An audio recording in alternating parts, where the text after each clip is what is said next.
Hello guys, स्वागत है आप लोगों का हेलगोड की एक और नई वीडियो में। तो जैसा कि हम लोगों ने लास्ट एपिसोड में देखा था, एंसेस्टर ज़ू हान चैंग के पैरामॉडल सोल के बाकी हिस्सों को ढूंढने के लिए नॉर्दर्न लैंड्स में जाने का डिसाइड करते हैं। लेकिन नॉर्दर्न लैंड्स में जाने से पहले उन लोगों को एक विंटरफॉल नाम की सिटी को पार करके आगे बढ़ना था। वही विंटरफॉल सिटी दिखने में थी तो बहुत ज्यादा खूबसूरत, पर उसे एक शराबित जगह माना जाता था, क्योंकि एक तो वहाँ पे एक बहुत ही ज्यादा खतरनाक स्नो बीस्ट किंग का राज था, जो कि ना तो वहाँ पे किसी को अपने टेस्ट चुराने देता था और ना ही किसी को शिकार करने देता था। और ऊपर से उस सिटी के अंदर इतनी ज्यादा भयानक लेवल की ठंड थी कि अब तो वहाँ पे लोगों के लिए सर्वाइव कर पाना बहुत ज्यादा मुश्किल हो गया था। पर तभी उन लोगों की किस्मत बदलने के लिए वहाँ पे एंट्री होती है एंसेस्टर ज़ू यांग की, जो कि आते साथ ही वहाँ पे अपनी डिवाइन सुप्रीम एनर्जी का इस्तेमाल करते हुए एक हॉट स्प्रिंग वाटर पूल को ओपन कर देते हैं, जिसका एक ड्रॉप ही इतना ज्यादा पावरफुल था कि वो अकेला ही न सिर्फ उन लोगों को वहाँ पे इस भयानक ठंड से बचा सकता था, बल्कि उसी के साथ साथ उन्हें काफी ज्यादा पावरफुल भी बना सकता था। इसलिए इस हॉट स्प्रिंग वाटर के सिर्फ एक ड्रॉप को हासिल करने के लिए विंटरफॉल सिटी के कुछ कल्टिवेटर्स मिलकर अपने सारे के सारे ट्रेस मिस चूचू के हवाले कर चुके थे, और बदले में मिस चूचू ने भी उन लोगों को वहाँ पे एक वाटर ड्रॉप दे दिया था। लेकिन इस सबसे हटकर वहाँ पे एक बहुत अजीब चीज होती है। स्नो बीस्ट किंग, जो कि पिछले हजारों लाखों सालों से अपने ट्रायल वर्ल्ड की रक्षा कर रहा था, वो उसे छोड़कर बहुत ही तेजी के साथ विंटरफॉल सिटी की तरफ बढ़ने लगा था। जिसके बाद यहीं से हमारे अगले एपिसोड की शुरुआत होती है। तो अगले एपिसोड की शुरुआत में हमें सबसे पहले विंटरफॉल सिटी की एक मार्केट का सीन दिखाया जाता है, जहाँ जैसे जैसे स्नो बीस्ट किंग सिटी की तरफ आगे बढ़ रहा था, वैसे वैसे हम देखते हैं कि वहाँ पे बहुत ही अजीब तरीके के साथ सिटी में और भी ज्यादा ठंड बढ़ना शुरू हो गई थी। और सिटी के अंदर मौजूद कल्टिवेटर्स को तो वहाँ पे कुछ समझ ही नहीं आ रहा था कि आखिर वहाँ पे ये सब हो क्या रहा है। इसी बीच वहाँ पे खड़े हुए कल्टिवेटर की नजर अपने साथी के ऊपर पड़ती है, जो कि वहाँ पे भागता हुआ उसी की तरफ आ रहा था। लेकिन उसकी हालत को देखकर उसका साथी वहाँ पे घबराते हुए कहता है, क्या हो गया तुम्हें, तुम इस तरह से भागे क्यों आ रहे हो। जिस पे उसका साथी वहाँ पे चिल्लाते हुए बस यही कहे जा रहा था, जल्दी से भागो यहाँ से, जितना जल्दी हो सके भागो। लेकिन इससे आगे बेचारा वो कल्टिवेटर वहाँ पे कुछ भी कह पाता, उससे पहले स्नो बीस्ट किंग वहाँ पे उसके ऊपर से जंप करता हुआ आगे बढ़ जाता है। हालांकि स्नो बीस्ट किंग ने उसके ऊपर हमला नहीं किया था, पर उसके बावजूद भी बेचारा वो कल्टिवेटर खुद ब खुद ही फ्रीज होते हुए जम चुका था। वहीं उस स्नो बीस्ट किंग को देखकर वो पहले वाला कल्टिवेटर भी घबराते हुए कहता है, ये स्नो बीस्ट किंग यहाँ पे क्यों आ रहा है, पिछले हजारों लाखों सालों से इसने कभी भी सिटी के अंदर अपने कदम नहीं रखे, तो फिर आज अचानक ऐसा क्या हो गया जो ये इस तरह से सिटी की तरफ बढ़ रहा है। और ये कहकर वो कल्टिवेटर भी वहाँ पे भागना शुरू कर देता है। लेकिन भागने के साथ साथ वो कल्टिवेटर वहाँ पे बहुत ही चालाकी के साथ अपनी एक फॉर्मेशन का इस्तेमाल करते हुए एक ट्रैप ड्रैगन केज को बनाने लगा था, जैसे वो वहाँ पे स्नो बीस्ट किंग के ऊपर ओपन करते हुए उसे वहाँ पे पकड़ने की कोशिश करता है। हालांकि उसकी ये फॉर्मेशन बहुत ज्यादा पावरफुल दिखाई दे रही थी, क्योंकि काफी सारी स्पिरिचुअल चेन्स वहाँ पे अलग अलग पोर्टल से बाहर निकलते हुए स्नो बीस्ट किंग को जगाना शुरू कर देती हैं, जिसके चलते स्नो बीस्ट किंग वहाँ पे पूरी तरह से फंस चुका था। और खुद को वहाँ पे इस तरह से फंसा हुआ देखकर स्नो बीस्ट किंग का वहाँ पे गुस्सा भी बढ़ना शुरू हो जाता है। इसलिए वो वहाँ पे उस कल्टिवेटर की तरफ देखकर एक जोरदार दहाड़ मारता है, जहाँ उसकी भयानक दहाड़ के साथ ही वो ड्रैगन ट्रैप फॉर्मेशन एक ही झटके के साथ डिस्ट्रॉय हो जाती है। जिसके बाद स्नो बीस्ट वहाँ पे बहुत ही तेजी के साथ आगे बढ़कर उस कल्टिवेटर के ऊपर हमला करते हुए उसे वहाँ पे जान से मार देता है, और दोबारा वहाँ पे बहुत ही तेजी के साथ हॉट स्प्रिंग वाटर पूल की तरफ बढ़ने लगा था। और जैसे जैसे स्नो बीस्ट किंग वहाँ पे आगे बढ़ रहा था, वैसे वैसे हम देखते हैं कि वहाँ का वो पूरा एरिया फ्रीज होता जा रहा था। खैर उसके बाद सीन चेंज होता है, हम लोगों को वहाँ पे उस रेस्टोरेंट का सीन दिखाया जाता है, जहाँ पे वो चारों कल्टिवेटर्स अभी तक भी उस वाटर ड्रॉप के लिए आपस में फाइट कर रहे थे। इसी बीच हम वहाँ पे शॉपकीपर को देखते हैं, जो कि वहाँ पे केवल स्माइल करते हुए एक जेट टोकन सील को उठाती है। जबकि पीछे की तरफ हम देखते हैं क्या वो चारों कल्टिवेटर्स तो वहाँ पे उस वाटर ड्रॉप को पाने के लिए एक दूसरे को जान से मारने को तैयार हो चुके थे, पर अभी वो चारों वहाँ पे इसी तरह से उस वाटर ड्रॉप के लिए आपस में लड़ ही रहे थे कि तभी अचानक से वहाँ पे उस होटल के सारे दरवाजे और खिड़कियां खुद ब खुद ही ओपन हो जाते हैं, जिनके ओपन होते साथ ही वहाँ पे बहुत ही ज्यादा ठंड होटल के अंदर आना शुरू हो जाती है, जो कि इतनी ज्यादा थी कि हम देखते हैं कि वहाँ पे उन लोगों के लिए खाना रह पाना भी मुश्किल हो गया था। जो देखकर उन चारों में से एक कल्टिवेटर वहाँ पे घबराते हुए कहता है, ये खिड़कियां और दरवाजे खुद ब खुद ही ओपन कैसे हो गए, और इस गेट के ऊपर तो एक सील लगी हुई थी ना, तो फिर ये खुद ब खुद ओपन कैसे हो गया। इसका मतलब है कि किसी ने सिटी गेट सील को डिस्ट्रॉय कर दिया है। उस कल्टिवेटर कैसा कहते ही हम देखते हैं कि वहाँ पे एक और कल्टिवेटर जल्दी से घबरा कर अपनी फ्लेम एनर्जी का इस्तेमाल करते हुए अपने चारों तरफ एक प्रोटेक्टिव बैरियर लगा लेता है, और जल्दी से वहाँ से भागते हुए अपने साथियों से कहने लगा था, बेवकूफों, तुम यहाँ पे खड़े खड़े के अपनी मौत का इंतजार कर रहे हो, जल्दी से भागो यहाँ से। और ये कहकर वो वहाँ से भागते हुए बाहर निकल गया था, जो कि जैसे ही वहाँ पे बाहर जाता है तो उसके चिल्लाने की आवाज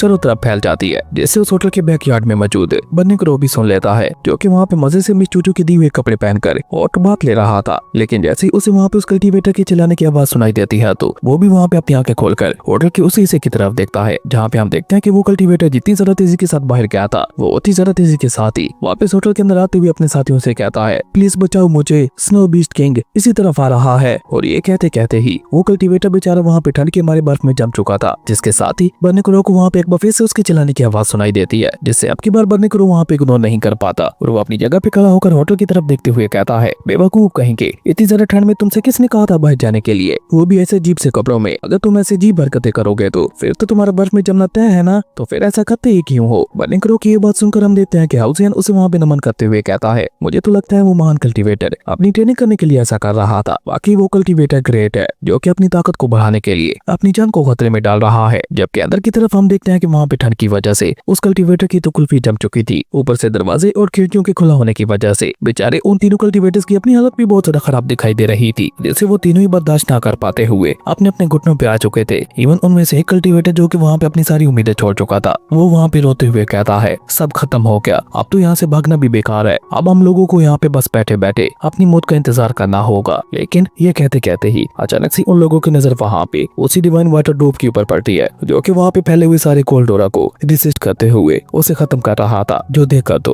उन तीनों कल्टीवेटर्स के अंदर ही जीने की एक नई उम्मीद जाग उठती है और वो जल्दी से अपनी जगह पे खड़े होकर एक्साइटेड होते हुए कहते हैं, हम तो इस डिवाइन वाटर ड्रॉप के बारे में भूल ही गए थे, ये तो स्नो बीट किंग के कोल्डोरा को बहुत ही आसानी के साथ खत्म कर रहा है। अगर हम तीनों मिलकर यहाँ पे इस डिवाइन वाटर ड्रॉप का इस्तेमाल करते हुए एक डिवाइन फॉर्मेशन को बना देते हैं तो न सिर्फ उसकी वजह से हमारे ये साथी यहाँ पे बच जाएगा, बल्कि उसी के साथ साथ यहाँ पे जो कोल्डोरा फैला हुआ है वो भी पूरी तरह से खत्म हो जाएगा। क्या कहते हो साथियों? आपने उस साथी की ये बात सुनकर हम देखते हैं कि उसके बाकी दोनों साथी भी वहाँ पे उसका साथ देने के लिए तैयार हो चुके थे और उसके बाद वो तीनों मिलकर वहाँ पे उस वाटर ड्रॉप का इस्तेमाल करते हुए एक डिवाइन फॉर्मेशन को बनाना शुरू कर देते हैं, जिसके साथ ही हम देखते हैं कि अचानक से उस डिवाइन वाटर ड्रॉप के अंदर से बहुत ही ज्यादा पावरफुल स्पिरिचुअल ऑरा रिलीज होने लगा था, जिसकी वजह से न सिर्फ उस कल्टीवेटर को वहाँ पे होश आ चुका था, बल्कि उसी के साथ साथ वहाँ पे जो कोल्डोरा फैला हुआ था वो भी पूरी तरह से खत्म हो चुका था। वहीं जैसे उस कल्टीवेटर को होश आता है तो वो अपनी जगह पे खड़ा होकर खुद ही हैरान होते हुए कहने लगा था, क्या वाकई मैं अभी तक जिंदा हूँ या फिर मैं कोई सपना देख रहा हूँ? जो देखकर उसके तीनों साथी जल्दी से भागकर उसकी तरफ जाते हुए कहते हैं, नहीं, तुम अभी तक जिंदा हो और ये सब उस डिवाइन वाटर ड्रॉप का कमाल है, जिसने न सिर्फ तुम्हें यहाँ पे ठीक कर दिया बल्कि उसने स्नो बीट किंग के फैले हुए कोल्डोरा को भी खत्म कर दिया, और वो भी सिर्फ एक ही डिवाइन वाटर ड्रॉप ने। अगर एक डिवाइन वाटर ड्रॉप ऐसा कमाल कर सकता है तो अगर हमारे हाथों में एक बाल्टी लग जाती है तो फिर तो हम क्या क्या कर सकते हैं, ये तो हम लोग सोच भी नहीं सकते। जिसपे उसका दूसरा साथी भी वहाँ पे उसकी हाँ में हाँ मिलाते हुए कहता है कि तुम बिल्कुल ठीक कह रहे हो, वाकई डिवाइन वाटर ड्रॉप बहुत ही ज्यादा पावरफुल निकला। वहीं असतजू जो कि बाहर की तरफ अपने हेलगोड वाले सिंहासन के ऊपर बैठे हुए अपनी चाय पी रहे थे, अचानक से वहाँ पे उनके फेस के ऊपर स्माइल आ जाती है, जबकि अंदर की तरफ वो सभी लोग वहाँ पे असतजू के बारे में बातें करते हुए कहते हैं, अगर ये डिवाइन वाटर ड्रॉप इतना ज्यादा पावरफुल है तो इसे बनाने वाले असतजू कितने ज्यादा पावरफुल होंगे। जिसपे उसके बाकी सभी साथी भी उसकी हाँ में हाँ मिलाते हुए कहते हैं कि तुम बिल्कुल ठीक कह रहे हो, पता नहीं ये असतजू है कौन है और कहाँ से आया है, पर जो भी है असतजू हमारे लिए किसी गोड से कम तो नहीं है। मुझे तो लगता है कि असतजू का हमारी विंटरफॉल सिटी में आना हमारे लिए कुछ किस्मती की बात है। खैर अभी वो सभी लोग वहाँ पे इसी तरह से आपस में बातें कर ही रहे थे कि तभी अचानक से वो कोल्डोरा वहाँ पे एक बार फिर से बहुत ही तेजी के साथ फैलना शुरू हो जाता है। इवन अब तो वहाँ पे जमीन के नीचे से भी स्नो निकल रही थी, जिसे देखकर वो चारों कल्टीवेटर्स वहाँ पे घबराते हुए कहते हैं, अरे हम तो गेट बंद करना ही भूल गए थे, हमें इस कोल्डोरा को खत्म करने के लिए जल्द से जल्द यहाँ पे कुछ करना होगा, क्योंकि अगर यहाँ पे ये सब ऐसे ही चलता रहा तो हम चारों वो जल्द यहाँ पे मारे जाएंगे। और ये कहते कहते हम देखते हैं कि वहाँ पे तीसरा ठंड बढ़ चुकी थी कि वो सभी लोग ठंड के मारे वहाँ पे कांपने लगते हैं। तभी वो चारों वहाँ पे एक दूसरे की तरफ देखकर एक दूसरे को इशारा करते हुए कहते हैं अभी, और ये कहकर वो चारों पीछे की तरफ भागते हुए कहते हैं, इमोर्टल प्लीज हमें आकर बचा लीजिए वरना हम सभी लोग यहाँ पे ठंड के मारे मारे जाएंगे। और ये कहकर वो चारों वहाँ पे होटल के बैकयार्ड वाले गेट के पास आकर एंसेस्टर्स और उनके डिसेबल से रहम की भीख मांगते हुए कहने लगे थे, प्लीज हमें एक और डिवाइन वाटर ड्रॉप दे दीजिए ताकि हम लोग यहाँ पे खुद को बचा सके। अगर आप चाहें तो हम लोग उस डिवाइन वाटर ड्रॉप को लेने के लिए आपको अपने कॉफिन की सेविंग्स तक भी देने को तैयार हैं, यानी कि वो सारा पैसा जो कि हम लोगों ने अपने कॉफिन के लिए बचा रखा था वो भी हम आपको देने को तैयार हैं। प्लीज एक डिवाइन वाटर ड्रॉप दे दीजिए, हम लोग आपका ये आसान जिंदगी भर नहीं भूलेंगे। वहीं बैकयार्ड के अंदर हम देखते हैं कि उस हॉट पूल के अंदर मिस चूचू तो हाउसियन के ऊपर पानी फेंकते हुए हॉट बात ले रही थी, जबकि ऑटो के अंदर की तरफ हम देखते हैं कि वो कोल्डोरा तो लगातार वहाँ पे बढ़ता चला जा रहा था, जो कि जैसे जैसे वहाँ पे उन कल्टीवेटर्स के करीब आ रहा था वैसे वैसे हम देखते हैं कि वहाँ पे उन चारों कल्टीवेटर्स की धड़कनें भी बढ़ती चली जा रही थी। इसलिए अब वो चारों मिलकर तो वहाँ पे और भी तेजी के साथ गुहार लगाने लगते हैं, जबकि तब तक हम देखते हैं कि उन चारों कल्टीवेटर्स के वहाँ पे पैर जमना भी शुरू हो चुके थे, यानी कि उन लोगों के पास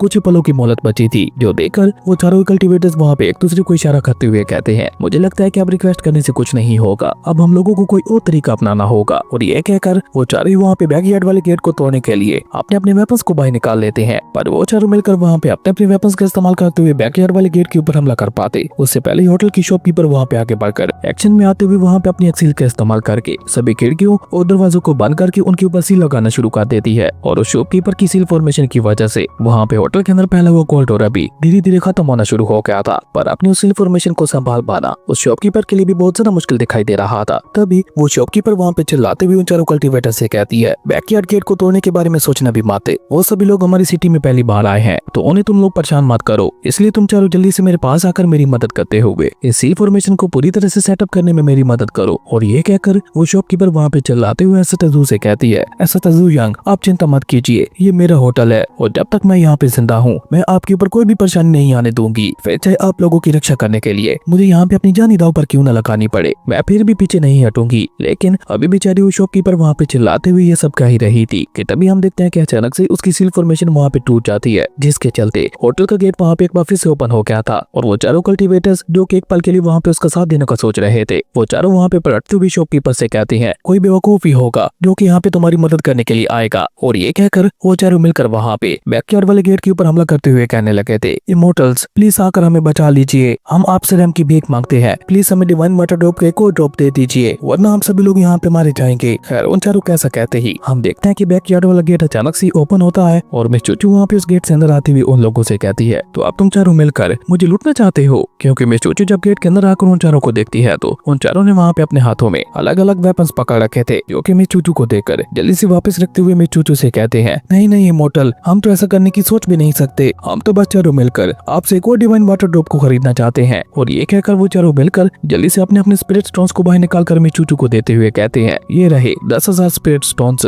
उन चारों की ये बात सुनकर हम देखते हैं कि मिस चूचू वहाँ पीवल स्माइल करते हुए उनसे कहती है, अभी थोड़ी देर पहले तो तुम लोग मुझसे कह रहे थे कि उस डिवाइन वाटर ड्रॉप को खरीदने के लिए तुमने मुझे अपनी सारी दौलत दे दी है, तो फिर ये स्टोन्स तुम्हारे पास कहाँ से आ गए? मिस चूचू की ये बात सुनकर वो चारों वहाँ पे शर्मिंदा होते हुए कहते हैं, माफ कीजिएगा, लेकिन हम चारों ने मिलकर अपनी थोड़ी बहुत पॉकेट मनी बचा रखी थी, पर हम कसम खाकर कहते हैं इसके अलावा अब हमारे पास कुछ भी नहीं है, हमारी जान खतरे में है, इसलिए हम ये सब आपको दे रहे हैं, वरना ये तो हमारी सेविंग्स थी। जिस पे बाकी सभी कल्टीवेटर्स भी वहाँ पे उसकी हाँ में हाँ मिलाते हुए कहते हैं कि ये बिल्कुल ठीक कह रहा है, हमारे पास अब इसके अलावा और कुछ भी नहीं बचा। उन चारों की ये बातें सुनकर हम देखते हैं कि मिस चूचू वहाँ पे कीवल स्माइल करते हुए उनसे कहती है, 10,000 स्पिरिट स्टोन से ये तो नए आने वाले कस्टमर के लिए कीमत थी, जबकि तुम चारों अब पुराने कस्टमर्स हो चुके हो, तो पुराने कस्टमर्स के लिए 100 मिलियन स्पिरिट स्टोन्स। बेचारे वो चारों कल्टीवेटर्स वहाँ पे सोच रहे थे कि शायद मिस चूचू वहाँ पे कीमत कम करेगी, पर उसने तो वहाँ पे उल्टा कीमत को 1 लाख गुना ज्यादा बढ़ा दिया था, जिसके बारे में सुनकर तो उन चारों कल्टीवेटर्स की होश वहाँ पे उड़ जाते हैं। इवन उनमें से एक कल्टीवेटर तो वहाँ पे सारी उम्मीद छोड़ते हुए अपने घुटनों पे आ चुका था और साथ ही साथ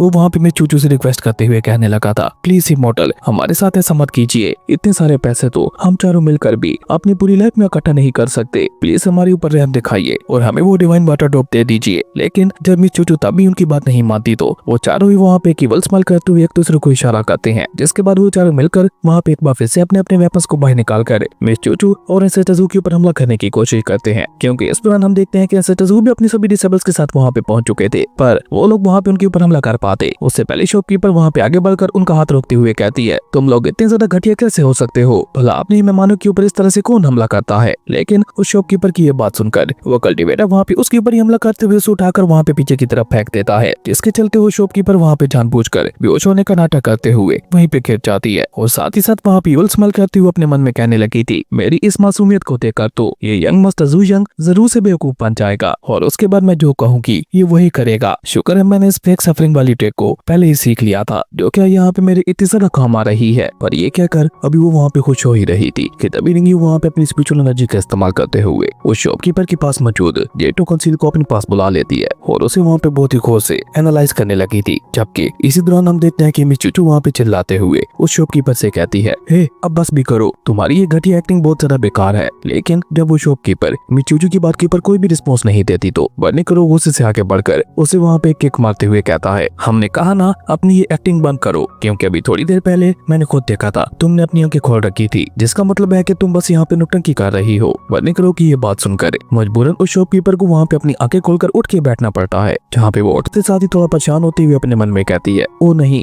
अब मैं क्या करूँ, मैं तो अब इनके सामने ड्रामा भी नहीं कर सकती, तो इसका मतलब है कि अब बस मेरे पास सिर्फ एक ही ट्रिक बचती है और वो है ब्यूटी ट्रिक। और ये कहकर वो शॉपकीपर वहाँ पे स्माइल करते हुए अचानक से बहुत ज्यादा क्यूट बनने की कोशिश करती है और मासूम सा फेस बनाकर ऐसे तजू से कहती है, मुझे माफ कीजिएगा, मैं एक इमोर्टल सेट की आउटर डिसेबल हूँ जिसे इमोर्टल सेट ने बाहर निकाल दिया, जिसके चलते मुझे इस विंटरफॉल सिटी के अंदर आकर रहना पड़ रहा है। लेकिन इससे आगे वो वहाँ पे कुछ भी कह पाती उससे पहले बर्नी करो वहाँ पे एक बार फिर से आगे बढ़कर उसे किक मारते हुए कहता है, मैंने कहा ना अपनी ये घटिया बकवास बंद करो, अगर तुम अपनी सलामती चाहती हो तो चुपचाप सच बताओ। वहीं पीछे की तरफ हम देखते हैं कि लिंकू वो जेट टोकन को देखते हुए कहता है, इस जेट टोकन के अंदर से तो एंशिएंट टैलेंट सेट का ऑरा निकल रहा है, यानी कि ये किसी एंशिएंट टैलेंट सेट के डिसेबल का जेट टोकन है। लेकिन वो तो बात की बात है, पहले ये बताओ, अगर तुम्हारे जी हुआ इमोर्टल सेक्ट ने तुम्हें अपने क्लैन से बाहर ही निकाल फेंका था तो उन्होंने तुमसे इस जेड सील को क्यों नहीं लिया? क्या जी हुआ इमोर्टल सेक्ट इतने ज्यादा बड़े दिल का है कि उन्होंने तुम्हें इस जेड सील के साथ ही बाहर निकाल दिया? अपनी ये नौटंकी बंद करो और चुपचाप सच बताओ। और ये कहते कहते ही लिंगू भी वहाँ पे अपने वेपन को बाहर निकाल चुका था, जो देखकर वो लड़की वहाँ पे अपनी जगह पे खड़ी होते हुए कहती है, अब जब तुम लोगों को इज्जत रास ही नहीं आ रही तो मुझे लगता है अब मुझे यहाँ पे तुम लोगों को अपना असली रूप दिखाना ही होगा। और ये कहकर वो वहाँ पे अपने डिमोनिक ऑरा को रिलीज करते हुए कहती है, मुझे लगता है अब तुम लोगों को अपनी लाइफ से प्यार नहीं रहा, इसलिए अब तुम सभी लोग एक साथ मरो। और ये कहकर वो वहाँ पे अपनी डिमोनिक एनर्जी का इस्तेमाल करते हुए नीचे जमीन के ऊपर एक बहुत ही ज्यादा खतरनाक अटैक कर देती है, जिसका वहाँ पे टजू और उनके डिसेबल्स के ऊपर तो कोई असर नहीं होता, पर उन चारों कल्टिवेटर्स का बहुत ज्यादा बुरा हाल हो गया था, क्योंकि उस खतरनाक अटैक के चलते वो चारों उड़ते हुए पीछे जा गिरते हैं।